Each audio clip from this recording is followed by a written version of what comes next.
राष्ट्रपति ट्रंप के दामाद जैरेड कुशनर का अल्बानिया में लग्जरी रिजॉर्ट प्रोजेक्ट विरोध झेल रहा है, जहां प्रदर्शनकारी संरक्षित जमीन और सार्वजनिक पहुंच को निजी परियोजनाओं के लिए कुर्बान किए जाने का आरोप लगा रहे हैं।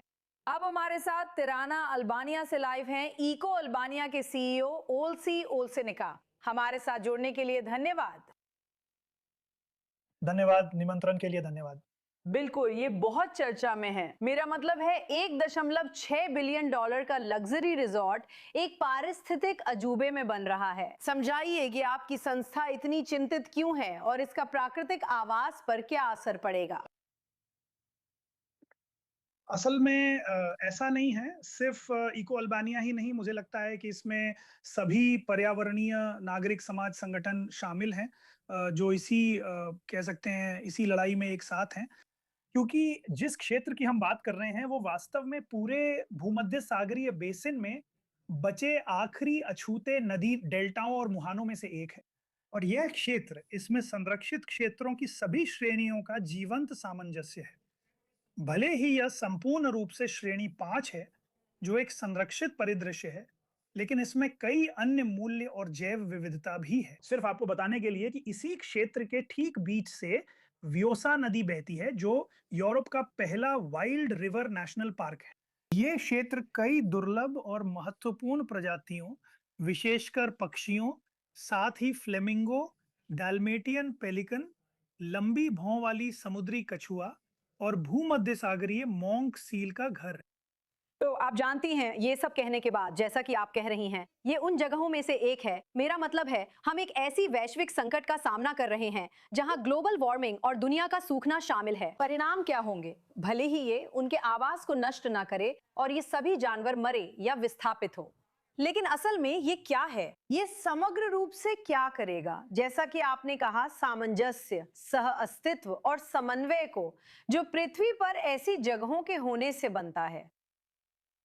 हाँ, दरअसल ये आखिरी कह सकते हैं जैव विविधता और वन्य जीवों के लिए शरण स्थल हैं पूरी दुनिया में, और हमारे पास अब ज्यादा प्रकृति बची नहीं है, दुर्भाग्यवश, क्योंकि समाज हमेशा तेज विकास के लिए उत्सुक रहता है, जैसे टूरिस्ट रिजॉर्ट्स, रियल एस्टेट और निश्चित रूप से औद्योगिकरण भी।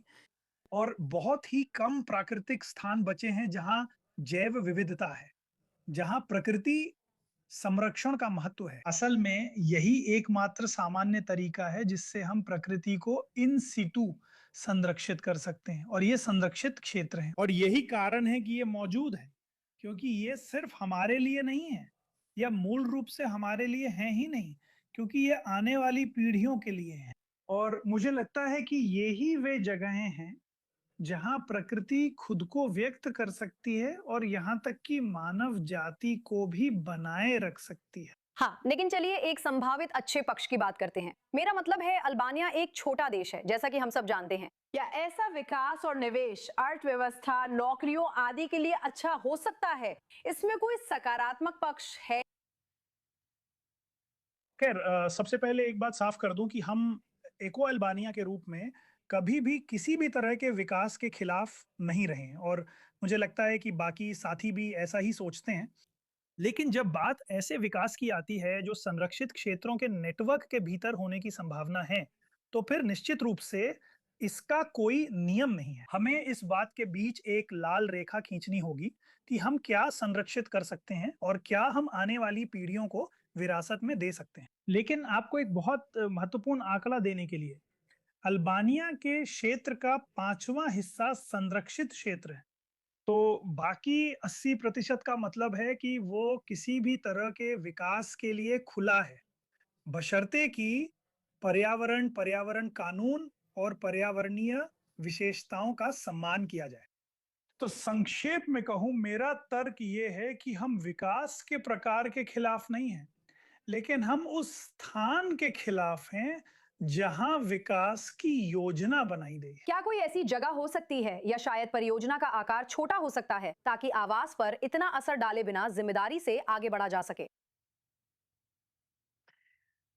हाँ, बिल्कुल, ये बहुत ही सावधानी पूर्वक शहरी योजना का मामला है कि कैसे, कहाँ और कब आप जानते हैं, इस तरह के बड़े पैमाने पर मान लीजिए पर्यटन विकास और बुनियादी ढांचे को स्थापित करना, क्योंकि हर क्षेत्र में उनका खास पारिस्थितिक प्रभाव होता है।